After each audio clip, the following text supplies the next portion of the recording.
আমি আবারও চলে আসলাম আপনাদের মাঝে আমার সারাদিনের ছোট ছোট মুহূর্ত।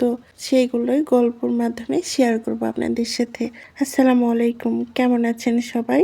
এই তো আমার সকালটা শুরু হয়েছে। অনেক সকালে আজকে উঠেছিলাম, তারপরে ডিম ভাজা ভাত খেয়েছি। তারপরে বাবু তার বাবার কাছে ছিল, যেহেতু তার বাবা বাসায় ছিল, যার কারণে আজকে আগে রান্না করতে চলে গেছিলাম। তো এখানে আমি পেঁয়াজগুলো কেটে নিচ্ছিলাম, তারপরে পালং শাক কেটে বেছে নিচ্ছিলাম। আচ্ছা, আপনাদেরও কি পেঁয়াজ কাটতে প্রবলেম হয়? নতুন পেঁয়াজ কাটতে গেলে না অনেক প্রবলেম দেখা দেয়, পিছলে পিছলে যায় আর কি। তারপরে এই তো মাংসে দেওয়ার জন্য নতুন আলুগুলো কেটে নিলাম আমি। তারপরে তো মশলা ফুরিয়ে গেছিল, যার কারণে ফ্রিজ থেকে মশলা বের করে রেখেছিলাম, তো সেগুলো বাটতে হবে।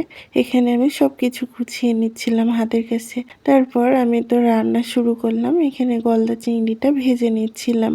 তো বাবুর বাবা বাসায় থাকলে কিন্তু আমার একটু সুবিধা হয়। বাবুকে দিয়ে রাখলে কিন্তু রান্না করতে অনেক সুবিধা হয়। এক ফাঁকে আমি সবগুলো রান্না কমপ্লিট করতে পারি। তো এখানে আমি পাশের চুলাতে ভাত রান্না করার জন্য রাইস কুকারে ভাত বসিয়ে দিয়েছি। আমার রাইস কুকারটা নষ্ট হয়ে গিয়েছে, যার কারণে গ্যাসেই কয়েকদিন ধরে ভাত রান্না করতে হচ্ছে।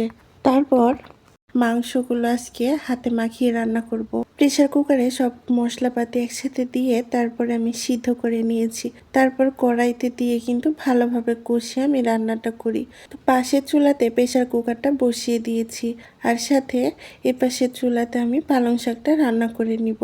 প্রেসার কুকারে হাঁসের মাংসটা প্রায় 8 থেকে 9টা সিটি দিয়ে নিয়েছিলাম আমি। তারপরে তো কড়াইতে নিয়ে ভালোভাবে কষিয়ে রান্না করব, তাছাড়া কিন্তু হাঁসের মাংসের গন্ধ বের হয়।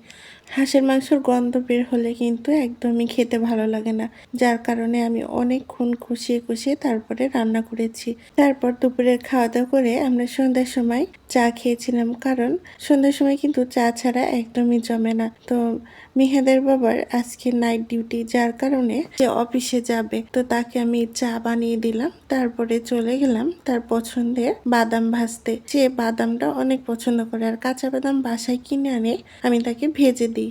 নাইট ডিউটি যখন হয় তখন কিন্তু রাতের বেলা অনেক সময় অনেক ক্ষুধা লাগে, যার কারণে আমি তাকে এক এক দিন এক এক রকমের কিছু নাস্তা দিয়ে দিই। তো আজকে বাদাম দিয়েছিলাম যাতে ঘুম ধরলে খেতে পারে। তো এখানে আমি বাদামগুলো বালু ছাড়াই কিন্তু সসপ্যানে ভেজে নিয়েছি। এভাবে ভাজলেও কিন্তু একদম সুন্দর হয়। অফিসে যাবার আগে সব কিছু আমি রেডি করে দিচ্ছিলাম। এখানে পলিথিনে করে বাদামটা দিয়ে দিলাম, আর সাথে তরকারি দিয়েছিলাম। দুপুরে হাঁসের মাংস রান্না করলাম, সেটাই তাকে দিয়ে দিলাম বাটিতে করে। অফিসে চলে গেল, তারপরে বাবু ঘুমাচ্ছিল, সেই ফাঁকে কিন্তু আমার রাতের ডিনারটাও আমি কমপ্লিট করে নিয়েছি। ভিডিওটা ভালো লাগলে অবশ্যই লাইক কমেন্ট করে যাবেন। আল্লাহ হাফেজ সবাইকে।